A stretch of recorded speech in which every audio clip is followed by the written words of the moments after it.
retribution. Who's it gonna be? It's gonna charge over. Oh! Steals it away. Rins gets rid of Cooper Cat and Dyron finds a massive final slash.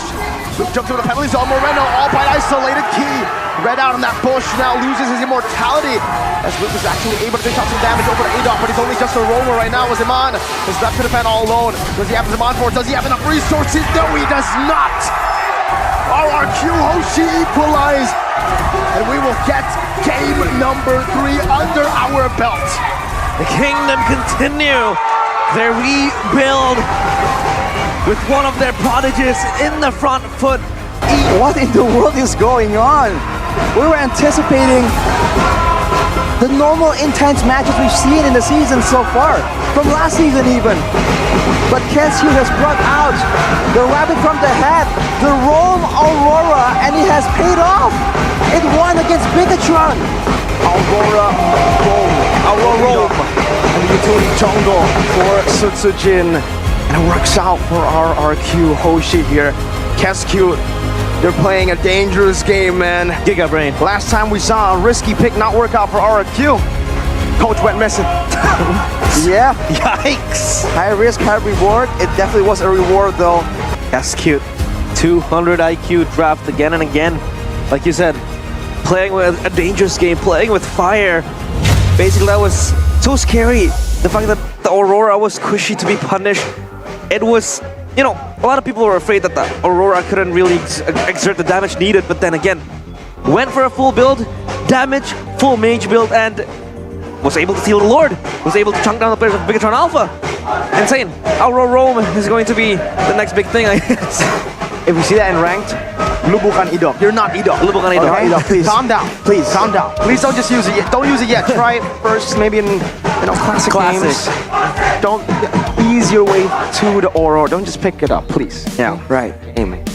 I wonder if this sets a precedent. You know, for the way the meta works, Rome or a mage roamer, that can't work.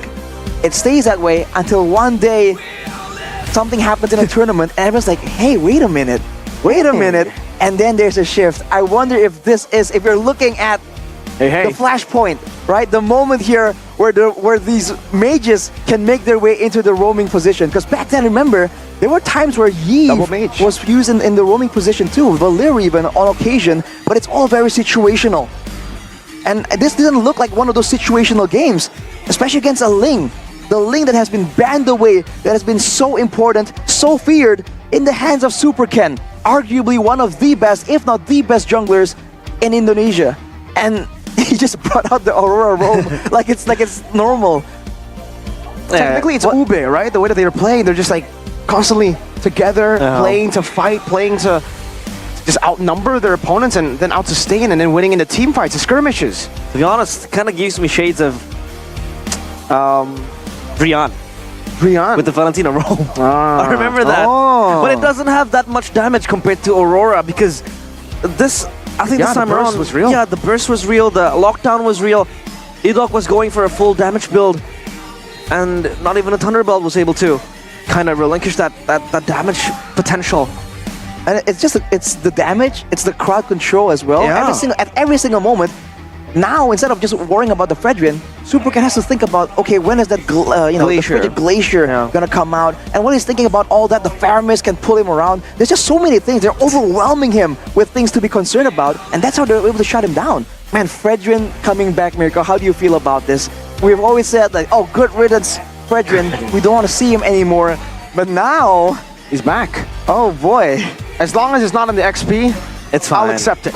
Yeah. If we start bringing him an XP again, Moonton, get rid of the hero. It's been OP for too long, bro. Yeah, XP. I mean, Fredrin was the most picked hero last season in MPL ID season 13. You mean back to back to back to back, almost every season, every world championship, right?